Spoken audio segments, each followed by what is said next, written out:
My mom told me, "We just want a calm Christmas. Let's keep it kid-free." I respected it. Until I saw a video. My cousin's stepkids, my sister's roommate's toddler, and even her dog, all opening gifts. I snapped a photo of the framed certificate for a fully paid cruise. Sent it to my dad, returning to sender. 2 hours later, he knocked on my door out of breath. I opened it and shouted this.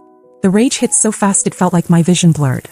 I remember just standing there, frozen, holding my phone in one hand and staring at the screen like it had personally slapped me. All the years of being sidelined, minimized, told to not take things personally, it all erupted in that instant. 2 weeks before, my mom had called me. Said they were doing something simple and quiet for their 30th anniversary. Just a small adult-only gathering. "We just want a calm celebration," she said. "Let's keep it kid-free." Kid-free. That's the word she used. Like my 3 children, 10, 7, and 4, were chaotic little burdens instead of the actual grandchildren they always pretended to love. I didn't argue. I should have. But I've played the good daughter for too long. I told my kids grandma and grandpa just needed a quiet night this year. We'd do something together with them later. They bought it. They always buy it. And then the video. My cousin Alyssa, the queen of social media, had posted it by accident. A full panoramic shot of the party, champagne flutes in hand, my parents grinning in coordinated outfits. The house was decked out like a wedding reception. A 5-tier cake, live jazz band, balloon arches, and kids. Everywhere. Alyssa's new stepkids were chasing each other around the gift table. My sister's old college roommate's toddler was literally sitting in my mom's lap while she helped him open a present. There were other kids too, ones I didn't even recognize. And there at the foot of the cake table was my mom's dog, wearing a silver party hat. I don't even know what part snapped inside me first. The lie about it being kid-free, or the fact that my kids weren't even worth a courtesy mention while someone else's toddler got lap privileges. But then I saw it. The framed certificate, center stage. Royal Caribbean, 7-night cruise, paid in full. That was the final crack. Back in April, my dad had called me saying the roof repairs had eaten their savings. Their dream anniversary trip was at risk. I sent $6,000 the next morning. I didn't even ask questions. I just did it. Because that's what they always expected of me. The responsible daughter. The helper. The quiet one. I took a screenshot of that damn certificate and texted it to my dad with one line. Returning to sender. 2 hours later, there was loud knocking on my front door. When I opened it, there he was. My dad. Out of breath, red-faced. Clearly not expecting I'd say anything out loud. But I didn't hesitate. I looked him straight in the eye and shouted, "So it was calm enough for Alyssa's stepkids, a random toddler and your dog, but not for your own grandchildren?" He stood there, shifting like he didn't know whether to yell or beg. I didn't invite him in. He stepped forward anyway. "You're being dramatic," he said. That was his opening line. Not an apology. Not a, "let me explain." Just an accusation. I didn't answer. I turned, walked into the kitchen, and let the silence stretch long enough for him to follow. He did. Always has to be the one talking. He tried to spin it. Said they didn't plan to have kids there, but people just showed up with them. Said my cousin's stepkids weren't even supposed to come, that it all just happened last minute. Apparently my mom hadn't wanted to hurt my feelings, so she didn't say anything. I actually laughed at that. Like lying and excluding us somehow hurt less. Then came the real reason for his visit. "You didn't mean that text, right? About the money." I didn't answer right away. I watched his face carefully, and in that second I saw it clearly. The fear. Not of losing me or the relationship with his grandkids, but of losing control. Of losing access. I told him I wanted the money back. All of it. The $6,000 for the cruise. The $1,200 last year for mom's emergency dental work. The $800 from when they couldn't cover the insurance deductible. I had receipts.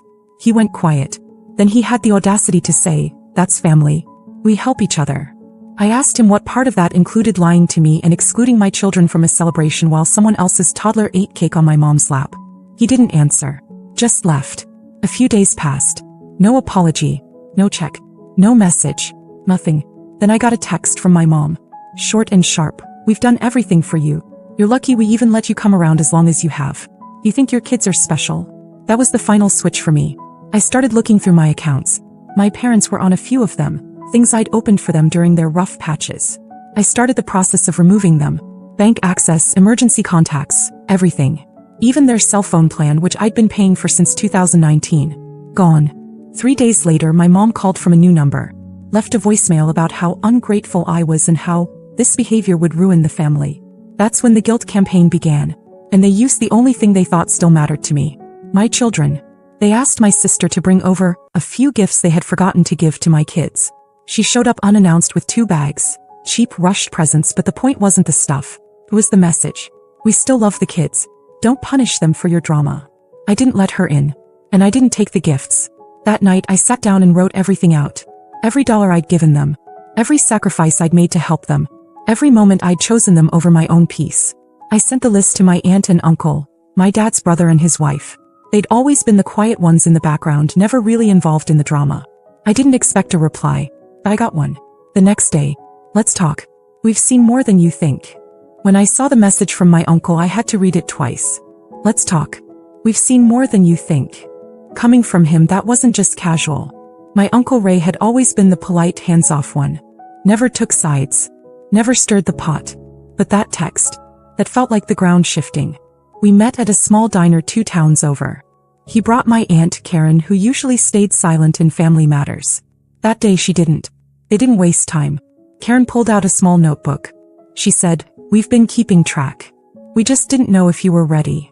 Turns out they'd seen a lot over the years. My parents borrowing money from me behind closed doors, then telling everyone they were the ones helping me. They'd heard my mom bragging about the cruise at Bridge Club weeks before the party, saying, "Thank God Elizabeth was good for it." But what hit hardest was hearing that my parents had always framed me as the unstable one in the family. Karen told me word for word what my mom had once said, "Elizabeth's kids are sweet, but they're a lot. She struggles. It's best we give her space." Space. That's what it was called now. Then my uncle looked me dead in the eye and asked, "Do you want your money back?" I blinked. He meant it. I told him yes. Not just for the money. For the principle. For the disrespect. For being used and lied to for years and told it was love. He said he'd help. That they had a family attorney they trusted. He'd cover the retainer. Said it was time someone in the family stood up to my parents. When I got home that night, something in me had shifted. I felt it. This wasn't just a boundary. This was a line in the sand. And apparently my parents felt it too, because 2 days later they showed up again. Together. No warning. They stood on my porch like they were about to deliver some royal decree. My mom had her arms crossed, and my dad had that blank, calm face he always used before saying something cruel in a soft voice. My mom started in immediately. Said she wanted to mend the rift and see the kids. Said she was willing to forget this entire meltdown, if I just let things go. I didn't say a word. I walked inside, grabbed the envelope I'd prepared, copies of every transaction I'd made for them, and handed it to her. She opened it, glanced through it, and said, "Is this supposed to scare us?" I looked at her and said, "No. It's just a receipt. For everything I'm done giving." Then I shut the door. And this time I locked it. The next morning the text came from my dad, "We didn't raise you to be like this." I didn't reply. I was too busy forwarding documents to Uncle Ray's attorney, a calm, methodical woman named Lisa who within minutes of reading my summary said plainly, "This isn't just reimbursement. It's financial manipulation. And we can prove it." By that afternoon she drafted a demand letter. Nothing hostile, just professional and precise. It laid out the payments I'd made, the verbal agreements we could support with texts and voicemails, and a 30-day deadline for repayment before small claims action would begin. Lisa said the amount, $6,000 plus a bit more, was solid. If they didn't respond, we'd file. I felt calm. Almost too calm. It scared me how quickly I'd gotten used to treating them like strangers. But I wasn't prepared for what happened next. That night my sister posted a photo on Instagram, our parents in her backyard, smiling around a fire pit with her and her roommate, drinks in hand. In the caption she wrote, "Grateful for real family who doesn't keep score." I stared at it for a while, not because I was surprised she took their side, but because of what I saw in the background. A notebook. My notebook. The one I kept in my kitchen drawer where I jotted down payment dates, amounts, little reminders like Dad's oil change and Mom's prescription coverage. And there it was, lying open on a side table behind my dad's chair. I hadn't even realized it was missing. They had taken it.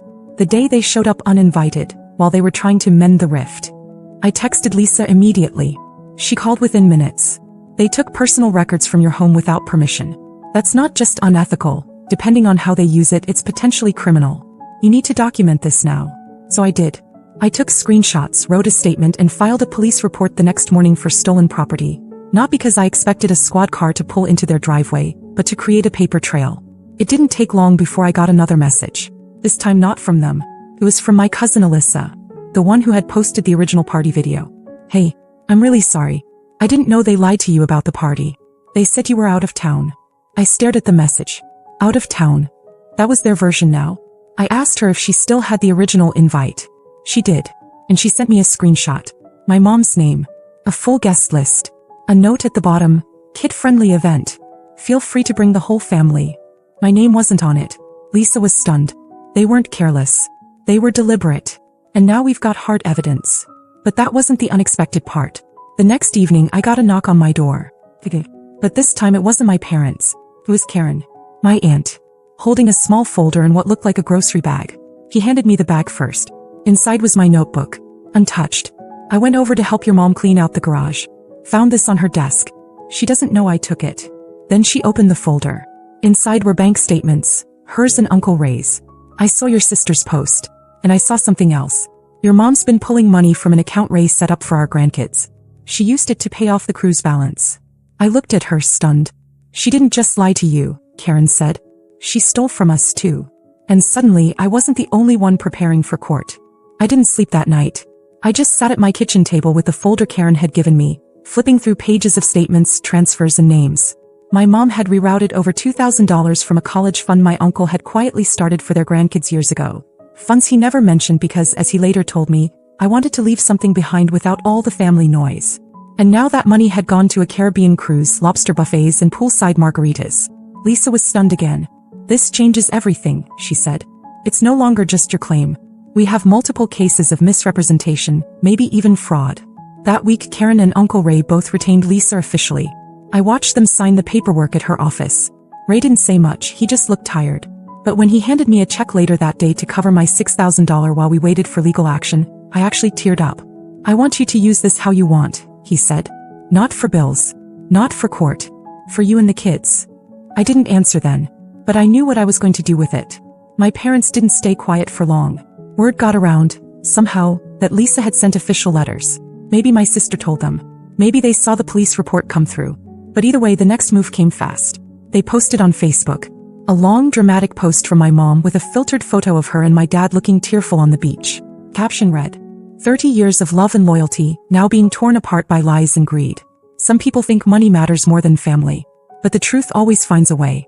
We'll keep praying for those who've lost their way. The comments were brutal. Dozens of sympathizers, mostly church friends, neighbors, cousins we barely knew, all parroting back, praying for you, stay strong, family comes first. It would have gutted me a year ago. But now, I just took a screenshot and sent it to Lisa. Then the next day my sister showed up again. This time with our mom in the car parked down the street, clearly visible but pretending not to watch. My sister handed me a handwritten letter. I didn't open it. You're seriously tearing the whole family apart over a few $1,000s? I told her I wasn't discussing anything outside of legal channels anymore. That's when she said it. They're thinking about suing you. For defamation. For emotional distress. I stared at her for a second, then said calmly, let them. And I meant it. Because here's what I knew. The more they pushed, the more they exposed themselves. Lisa had already gathered everything. The invite. The notebook. The bank records. The voicemail. The fake narrative. The witnesses. All of it. My parents thought they were playing chess. But I had stopped playing. And that weekend I did something I hadn't done in years. I booked a vacation. Just me and the kids. A place by the coast with a rental cabin and zero cell service. I wasn't going to post about it. I wasn't going to tell anyone. But when I saw the confirmation email, the one that said paid in full, I finally let out a breath I hadn't realized I'd been holding. And I smiled. The first morning at the cabin, I woke up to sunlight streaming through the windows and the sound of my youngest whispering, Mom, there are deer outside. No notifications. No emails. No drama. Just a mug of coffee, the scent of pine, and my kids playing a board game on the floor like it was 1998. It was the first time in years I felt peace without guilt. We spent those 7 days swimming in the lake, roasting marshmallows, and falling asleep to the sound of crickets instead of phones buzzing. I didn't check Facebook. I didn't open texts.